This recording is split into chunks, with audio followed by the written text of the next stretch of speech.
Bonjour, que la paix soit avec vous. Aujourd'hui, je vais vous parler des Comores, mon pays que j'aime beaucoup. Parler des Comores, c'est parler avant tout d'un ancien territoire français qui, par sa position stratégique et sa découverte de nouvelles richesses naturelles, fait l'objet de discordes et de convoitises.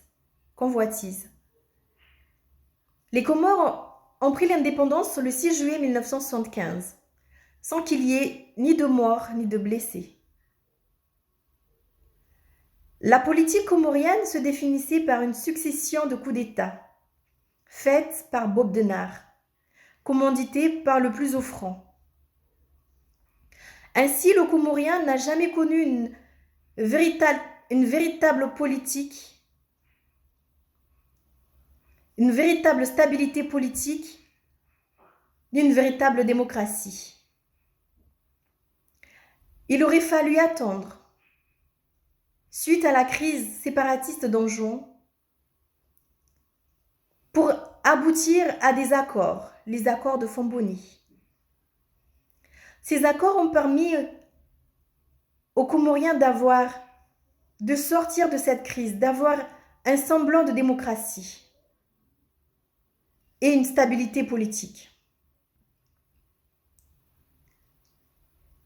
Aujourd'hui, cela est tout remis en cause. Un jour, mon père me disait, quand j'étais jeune, lorsque j'étais à l'école primaire, mon père m'avait dit, ma fille, un tronc d'arbre, un séjour dans l'eau ne change pas un tronc d'arbre en crocodile. J'avais entendu, j'ai compris, mais je ne voyais pas le sens.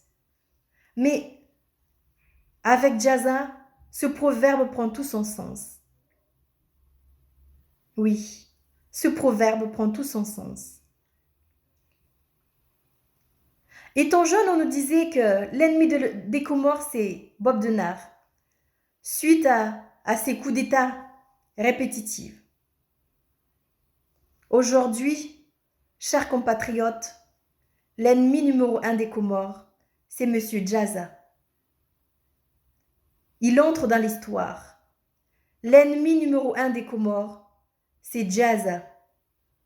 N'oublions pas. N'oublions pas. Salam.